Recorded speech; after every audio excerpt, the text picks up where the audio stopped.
Martel-Aubert. Un nom qui parle à Vambrochy, c'est sûr, celui du vicomte Aubert qui a transformé la ville.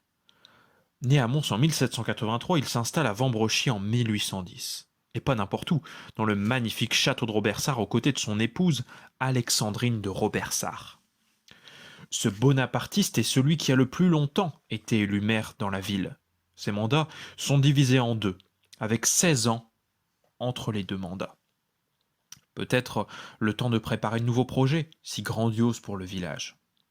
Son premier mandat, il a eu lieu de 1813 à 1832, sous le règne du roi Louis-Philippe Ier. Ce qui le pousse à partir, pas lui, c'est sûr. C'est le préfet qui le trouvait à son goût trop bonapartiste. Il a donc fait sa pause et est revenu pour un deuxième mandat de 1846 à 1866, cette fois sous le Second Empire de Napoléon III. C'est pourquoi les armes de l'empereur figurent au sommet de l'hôtel de ville de Vambrochy. En ce qui concerne son œuvre à Vambrochy, par où commencer? Peut-être par l'aménagement du village? Oui, comme à Mons, sa ville natale, il voulait créer une grande place à la flamande, une place majestueuse.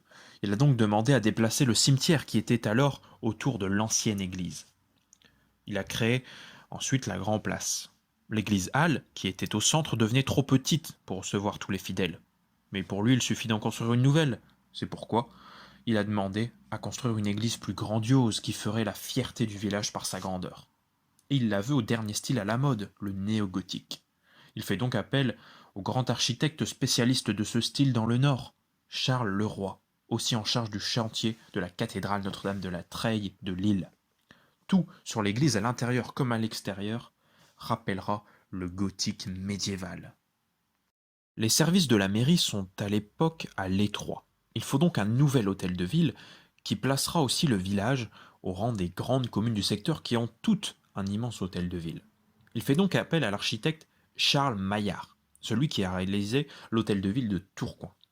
Encore une fois, il demande un style néo-gothique et un beffroi, comme toutes les villes puissantes du Nord. Et il s'avère que Vambrochy a l'un des premiers hôtels de ville dans ce style de la région. Vicomte Hôtel aurait-il lancé une mode?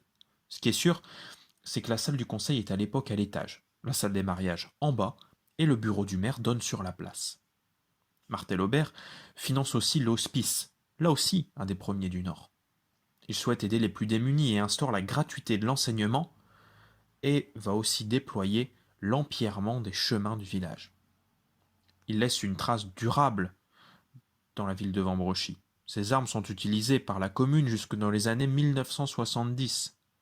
La rue principale de Vambrochy porte son nom, tout comme l'hospice qui a gardé le nom du vicomte Aubert encore aujourd'hui pour lui rendre hommage.